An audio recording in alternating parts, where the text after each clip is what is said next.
તો આવા માણસોને આપણે હળી કરીએ અને એના મોઢામાંથી નીકળે તો આપણું બધું ખતમ થઈ જાય. એટલે ખરેખર હરણાકશ ને કમતી ત્યારે જ સુધી કે પ્રહલાદ ને બાળવાનું.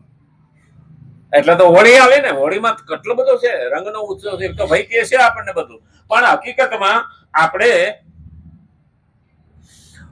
પેલું યાદ રાખવાનું છે કે મારાથી બને ત્યાં સારું ન થઈ શકે તો કઈ નહીં, પણ ખરાબ કરવું નહીં. સારું ન થઈ શકે તો કઈ નહીં, પણ કોઈનું ખરાબ કરવું નહીં. અને એટલે તત્વજ્ઞ મહાપુરુષ અને ભગવાન બંનેમાં કર્તૃત્વ અભિમાન હોતું નથી. હું કરું છું એવું અભિમાન હોતું નથી. તેથી તેઓ લોક સંગ્રહને માટે જ કર્તવ્ય અને કર્મ કરે છે. લોકોના હિત માટે, લોકોના કલ્યાણ માટે કર્તવ્ય અને કર્મ કરે. લોકોના હિત માટે જ કરવું જોઈએ. ખરેખર જોવા જઈએ ને તો બીજાના હિતમાં આપણું હિત સમાયેલું છે. બીજાના હિતમાં આપણું હિત સમાયેલું છે. પોતાના માટે નહીં. સાધકે પણ પોતાના માટે કઈ ન કરવું જોઈએ. અહીંયા પણ આપણે આપો સિદ્ધિ લેટ્યા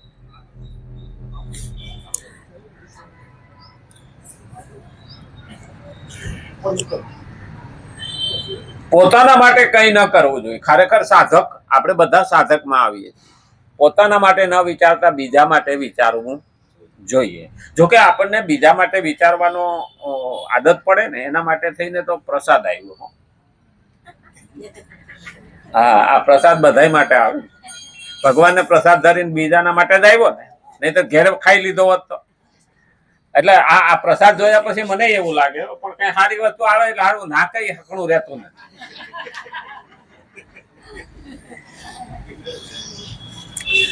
એટલે બીજાના હિત માટે વિચારવું જોઈએ. અને બીજા માટે વિચારીએ ને તો આપણા માટે ભેગું અંદર આવી જ જાય. આપણે એનાથી અલગ નથી. આ બહેનો છોકરા અને ઘરવાળા અને કુટુંબ માટે રાંધે ને તો એમાં એનું આવે કે ન આવે.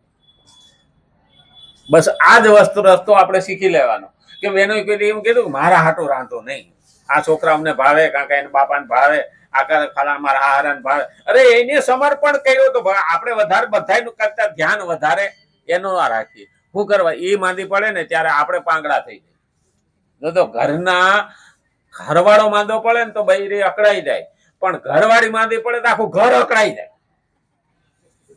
આ પેલું યાદ રાખવાનું, કારણ કે આખા ઘરનું સંચાલન એની માથે હોય.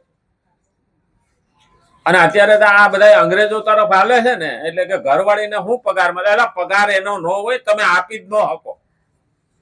છોકરા હાંસવાના આપણે ઘરે એક દિવસ ઘેરે હોય તો કંટાળી જઈએ અને એને આખો દિવસ બધું કરવાનું હોય. કારણ આપણે તો આંધળું ગાય ને કાં દોડે, એના બે જ ધંધા. એને તો શું છે, સવારથી માંડીને સાંજ સુધી અઢળક કામ, એના કામ ગણાવવા હોય નાના, પણ બધામાં સમય જાય. બહુ ધ્યાન રાખવું જોઈએ. અને એટલે જ ભગવાને સ્ત્રી બનાવીને એની અંદર મમતા મેલી, પ્રેમ મેલો, ભાવ મેલો. અને એટલે જ એ સમજ, અને માં જેવું હૃદય રાખવા.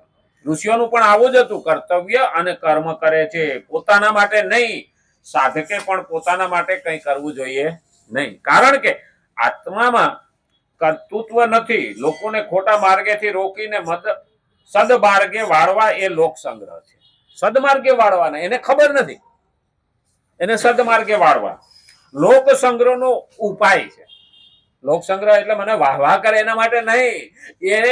એના આત્માનું કલ્યાણ થાય, અને એના આત્માનું કલ્યાણ થાય તો એના કુટુંબનું કલ્યાણ થાય, એના કુટુંબનું કલ્યાણ થાય તો એના કુળનું કલ્યાણ થાય. આવું વિચારીને હાલીએ ને તો હામાવાળા ઉપર પ્રેમ જાગે.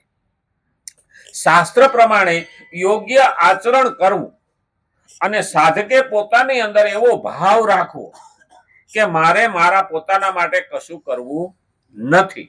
અને તેને સાધકે લોકોને એમ પણ કહેવાનું નથી કે હું મારા માટે કશું કરતો નથી. એવું કહેવાની જરૂર નથી. હામાવાળા માટે કરવો એટલે આવી જ જાય. બહેનોએ કોઈથી કીધું ઘરમાં કે હું મારા માટે નથી કરતી, હું મારા માટે નથી કરતી, ને બધાને હાચવે એટલે એનું આવી જાય. અને ભગવાન પણ એ જોવે છે, એની નોંધ રાખે છે. એટલે આમાં ત્યાં સુધી કીધું જ્ઞાની અને અજ્ઞાનીમાં શું અંતર છે. આગળના શ્લોકમાં ભગવાન શું કહે છે? જ્ઞાની અને અજ્ઞાની, આમાં અંતર હું? કારણ કે અંતર તો જાણવું જ પડશે. બાકી માણસ તો બધા હરખા જ લાગવાના, કપડા પહેરેલા. આમાં જ્ઞાની હું અને અજ્ઞાની હું કોને કેવો, તેને ભગવાન આગળના શ્લોકમાં બતાવે છે. પ્રકૃતે ક્રિયમાણાની ગુણે કર્માણી સર્વસઃ અહંકાર વિમૂઢાત્મા કર્તાહ ઇતિ મન્યતે. આ 27મા શ્લોકમાં ભગવાન એવું કહે છે,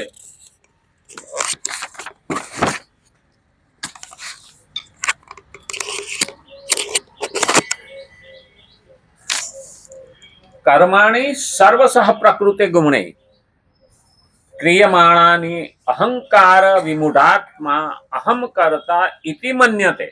આ શ્લોકને ખરી રીતે આપણે ગુજરાતી કરવું હોય તો આ રીતે બોલી, સઘળા કર્મો સર્વ પ્રકારે પ્રકૃતિના ગુણો વડે કરવામાં આવે છે. પ્રકૃતિના ગુણો વડે કરવામાં આવે છે, છતાં પણ અહંકાર દ્વારા મોહિત થયેલા અંતકરણનો હું અજ્ઞાની મનુષ્ય હું કરતા છું એમ માને છે. હું કરતા છું એમ માને છે. અહંકારી, કારણ કે અજ્ઞાની છે તો જ અહંકાર આવ્યો. એટલે અજ્ઞાની કોને કીધો છે? અહંકારી. બહુ આ તો આગળ આપણે વાત કરવાની, પણ આ તો ટાઈમ થઈ ગયો.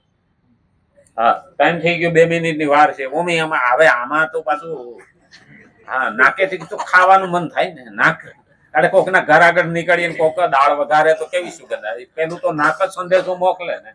અહીં તો 2 વસ્તુ થઈ, આંખથી જોયું, નાકથી સૂંઘ્યું. એટલે પ્રસાદ હવે આપણે લઈશું, પેલા થાળ બોલીશું. રામચંદ્ર ભગવાન કી, કૃષ્ણ કનૈયા લાલ કી, ગજાનંદ ગણપતિ ભગવાન કી, નમઃ.